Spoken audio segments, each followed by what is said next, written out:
So we're going to go ahead and get started. We're going to be covering several things tonight on the YouTube Live. Last week, I promised I was going to do an unboxing for the Freestyle Libre. Somebody requested that. We're also going to have a quick discussion about video topics, how to find videos. We've had several viewers say, look, if you got a video on stem cells, please do one. We've actually got a series on stem cells. We've had people ask for other things, and we go ahead and we've already done a lot of these videos, but people don't know how to find them. There's over 500 of them. I understand that that's an issue. We'll talk about that in a few minutes, and then we've got a video coming out on how different ways of finding it, videos in the channel. We'll have a couple of comments about video quality. For example, I know that the green screen is ugly. There's a lot of stuff about production value in this channel that's ugly. We're working on it. In fact, take a look at today's video on the glycocalyx. We got a professional intro and outro on there, and we actually got an announcement in there about our new Patreon site. Actually, there's one patron right now, and that's my wife, so she really doesn't count. So maybe one of you'd like to be our first real patron. Going to talk briefly about Jason Fung and Peter Attia. I've heard several people comment about the conversation, the interview that they had recently on the on one of their channels. I think it was Attia's channel, and they made the statement that there's really no such thing as insulin resistance. We're going to talk about that a few minutes. For the most part, there may be some validity to that debate, but then there's some other places where it just totally falls apart. At the end of the day, you have to ask how much that debate really matters, because we're all headed in the same direction, focusing on the same things. That's a lot of stuff. If we have time, we're going to talk about a article. We're going to do some old style. And speaking of bad production, some of the old style with the shaky paper in front of the camera. There was an article this past week in the Wall Street Journal talking about the resurgence of our #1 killer, cardiovascular disease. So let me go ahead and get started with the first topic, how to find a video on our channel. We've got several things going on in this area. Kim Hermosa, Kim, who does our social media work, has done a lot of work in terms of improving our playlists. There's a couple of other things, but before I'll mention those, I want to apologize. We put a video, I think, on the intro video to the channel, and a couple of other video like outros saying, look, join the community, give us your email address, and we'll help you find these videos. I've had 2 people complain that they joined the video, joined the community, gave us the address, and didn't get anything. I apologize. That's been more work than we thought, but we're getting there. So again, you can go to the channel. Kim's done a lot of work in terms of cleaning up playlists. The second place you can go is to the forum. There's a fellow named Quanticus. He's been doing some good work in terms of developing indexing. Quanticus is actually, he was involved with IBM and the development of a thing that many of us have heard of called the PC. So he's doing some work in terms of indexing, and we'll continue to, you can find that on the forum right now. Go to the forum, go to the search section, and type in the word indexing and click search on the forum on our channel, and you'll find a list. That's just a list. Kim is going to be working that into a Google Docs format, and again, you'll continue to see improvements there. We're also going to continue to do more work in terms of microtoming this, getting into a further and further detail, and Kim will be working on developing some smaller playlists that she and Quanticus can offer to folks on requests. And again, when you join the channel. All this, just a quick comment about video quality. As I said before, I understand we're growing rapidly. But actually we've got a new guy that joined us, and he did a market survey, and it was painful. He presented that to us this morning. And you look at Joel Kahn, you look at Ivor Cummins, gosh, you look at Berg and the other guy. All of them outclass us in terms of production quality. Our videos are ugly. We're working on it. At least we're not, I started to say, at least we're not doing the shaky paper thing anymore, but I'm getting ready to do that tonight. I know this green is ugly. Please be patient. We're continuing to work on production quality. Like I said, today we got our first video with an actual professional intro and outro. First time we're announcing our Patreon site. Even those leave a lot to be desired in terms of quality, but be patient, we're getting there. Why are we growing? It's because of the content. We've got a lot of folks that view the channel that have a lot of interest in the level of detail that we go into and the topics that we cover. So we're going to continue to do that. Now, that covers the finding the titles, finding the video topics. It covers product quality or production quality issues. It covers, now let's go to the Fung and Attia thing. Again, I haven't seen that video yet.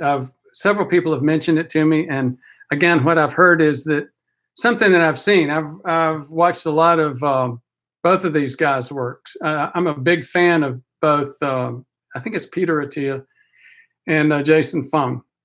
Now, I've heard them say that this is not an insulin resistance problem. Actually, it's a problem of having too much sugar.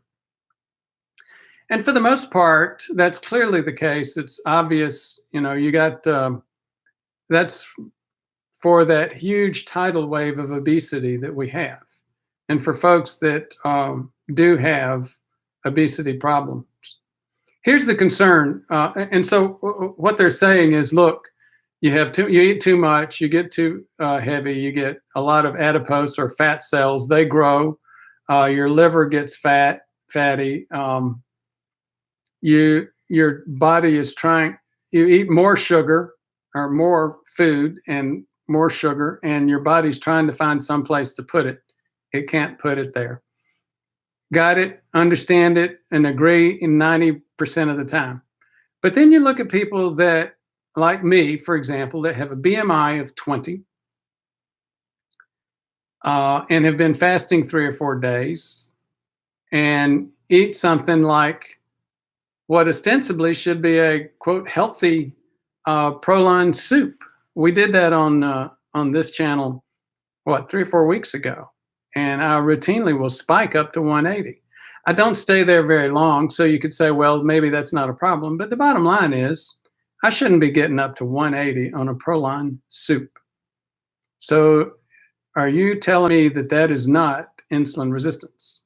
I've looked at my numbers. My body is putting out insulin. So now, in my mind, that is a little bit of an academic argument right now.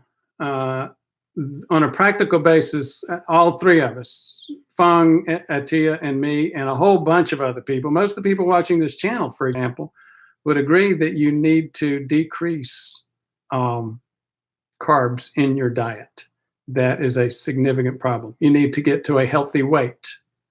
And then we start debating on finer points. But if we could just get our society right now to start cutting our carbs, getting our BMI to a healthy place, that would be huge. Let me just say one other thing. I actually saw a patient today, I mean, not today, yesterday, I believe it was, who was thin like me, BMI of 20, 21, but he had some interesting challenges. He told me that actually his all of his inflammatory markers and lipid markers had done better on a low fat diet. He's been trying a low carb diet unsuccessfully, and he's planning on going back to low fat. It happens. So again, I think it's another statement about making sure that we don't try to put everybody and everybody's metabolism into one bucket and assume that one thing's going to help for everybody. Just like the comment that it's not all insulin resistance. Now, pardon me, I'm going to, and don't report me for doing something inappropriate. I'm going to take my shirt off, at least down to my t-shirt. And why am I doing that? Because I promised on a request to do an unboxing of the Freestyle Libre. And again, bad imaging here. We're also getting a camera that's going to be able to handle this lighting a little bit better. But as you can see, that's a Freestyle Libre 14-day. I've shown many of these on the channel before.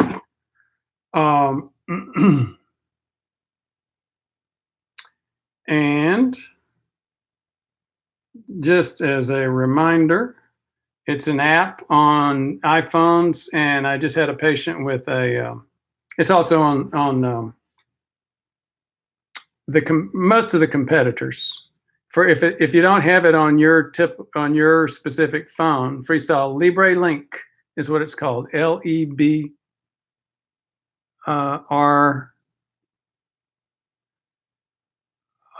Libre Link. See that? So then you click on that, and then you go in, and that starts showing you what's going on with your glucose. There's a check glucose button.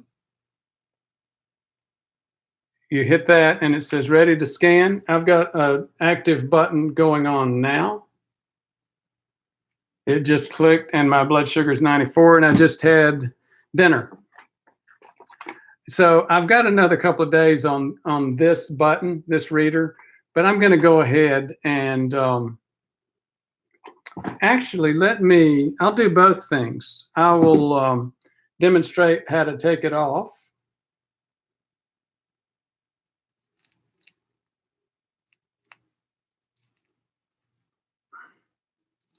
As you can see, it's got some good adhesive there. You can also see that's the adhesive patch that's coming off, and then you've got a little bit of, I don't know if you can see, yeah, you can see that, a little bit of wire, and that wire is what goes into what's called the extracellular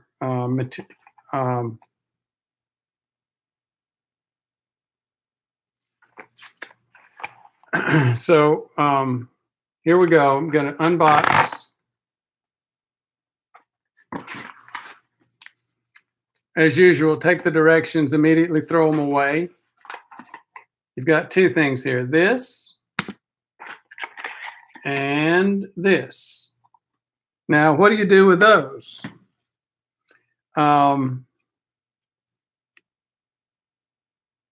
Actually, you should have a thing. I usually don't use this. This is a web call, Alcohol Prep, for the same reason that I usually don't use alcohol preps for finger sticks. If you start working with people like Richard Bernstein, for example, says it's not really necessary, and that's true. But I figure I'm going to get so many hater comments from just ripping one off and putting another one on without doing anything. At least I'm going to go through the motions. So anyway, so you've got this and you've got this. What do you do next? Well, you peel this off.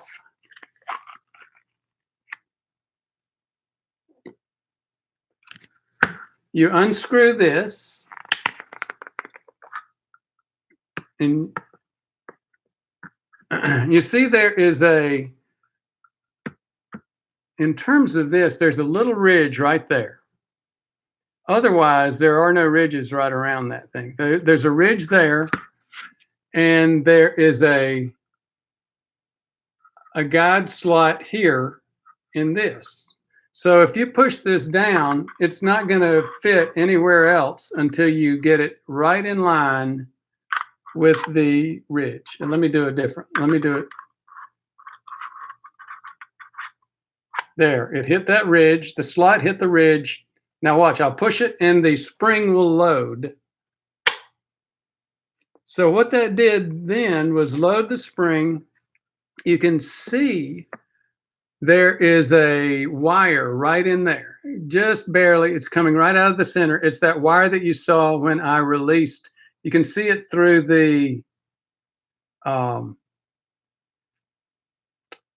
guide slot.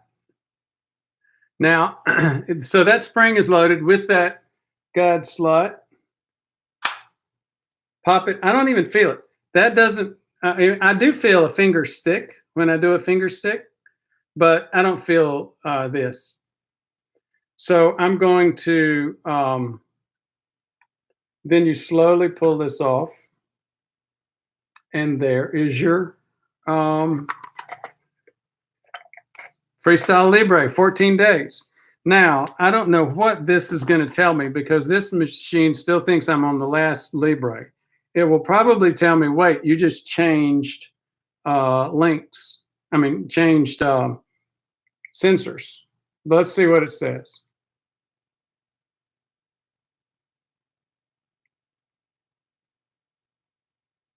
It may refuse to read it completely. And in that case, I may have burnt. Oh, no. Okay, yeah, new sensor found. So starting a new sensor will end the sensor you're currently using. Would you like to start the new one now? Yes, I would. Scan new sensor.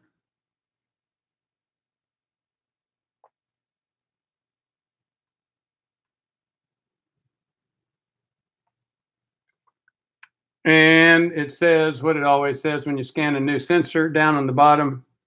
Let me move this little, darn. Let me move this little circle here. That says sensor can start to read in 60 minutes. So it won't read it for the first 60 minutes. And there you go. That was the unboxing and application of a Freestyle Libre CGM sensor, 14-day sensor.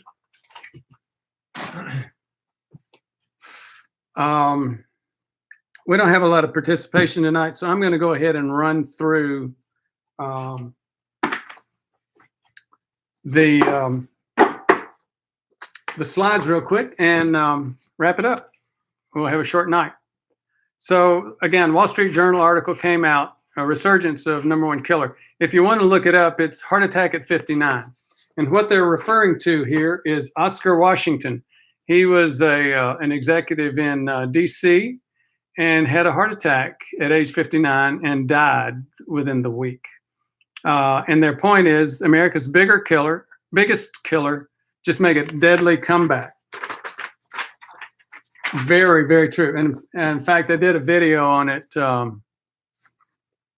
think 2 days ago. So here's the point that they're making. Many of us had predicted that heart attack, this is the death rate for heart attacks. This is the death rate for cancers. Cancers is slowly continuing to rise, and it's associated with the aging population. Heart attack has been slowly declining as we get our arms around smoking, get our arms around blood pressure management, things like that. You'll see another another image that helps explain that. But what happened? So many of us, the CDC included, said, by 2020, cancer is going to take over from heart attack and be the #1 killer. But it didn't happen. It got right there, almost ready to cross, and then it started going back up. And so the question is, why?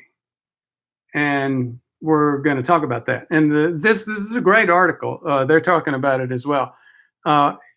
Just as a reminder, John Singleton, the 51-year-old producer of Boys in the Hood, just died of a stroke. And actor Luke Perry, 52, just died of a stroke. Beverly Hills, 90210.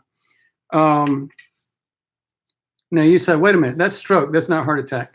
They correctly lumped those two together because they're the same process. It's just that If the clot is big enough and it goes to the heart, it's a heart attack. And if it's big enough and goes to the brain, it's a stroke. So death rate for major cardiovascular diseases from ages 45 to 64, again, has continued to decline. Actually, when you go back to the 50s and 60s, it was much higher. It's continued to decline since 2000 until recently.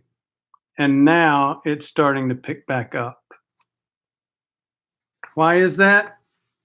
Again, many folks would say obesity. Here's another look. Here's going back to the 50s and 60s, as you see. So this is cardiovascular death rate. That's actual heart disease. And again, it peaked around the 50s and 60s. That's when we really started getting a handle on blood pressure in the population. And that had huge impact on this disease process. But again, unfortunately, as my grandma said, maybe we started counting our chickens before they hatched. Steve Nissen is a cardiologist that's well known. He does a lot of work, has a lot of publications on IVUS, IVUS, intravascular ultrasound.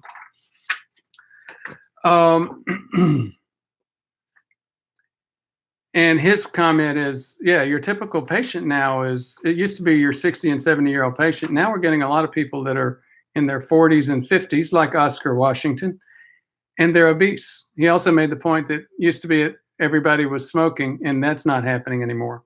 I would say this, I would argue with the latter part about smoking. Here's what happened. I've got a person in my own family, a young man in his 20s who is smoking, and he is not the only one. Smoking is making a resurgence in the younger population, and it's a disaster. We're going to see health problems in that over the next 20 years. What we're seeing right now, that uptick appears to be the obesity epidemic. When it started its uptick in 1980. We started seeing an increase in diabetes, increase in obesity in the 80s, increase in diabetes 10 years later, and now increase in heart attack and stroke. It's not just a man's problem, clearly, it's a woman's problem too. Again, very much an obesity-related thing. This is Julie Kubala. She was featured in the article as well. She had a heart attack in 2016. I don't think it said how old she is, but some interesting statistics here. Nearly 40% of US adults aged 20 and over are obese. Another 30% are overweight, and 10% 18 or older have diabetes. So again, very, very difficult story. Major challenge. I'm wondering if you can actually hear me. I'm going to go ahead and finish out. It gets into some details on the specific counties that are having major resurgence. One of the things that you do see is that this is a big, big issue for my homeland. I'm from South Carolina. The deep south, southeast is the area of heat map for this problem. If you look at the most recent issue with the young obese 49-year-old, that's happening in the urban areas.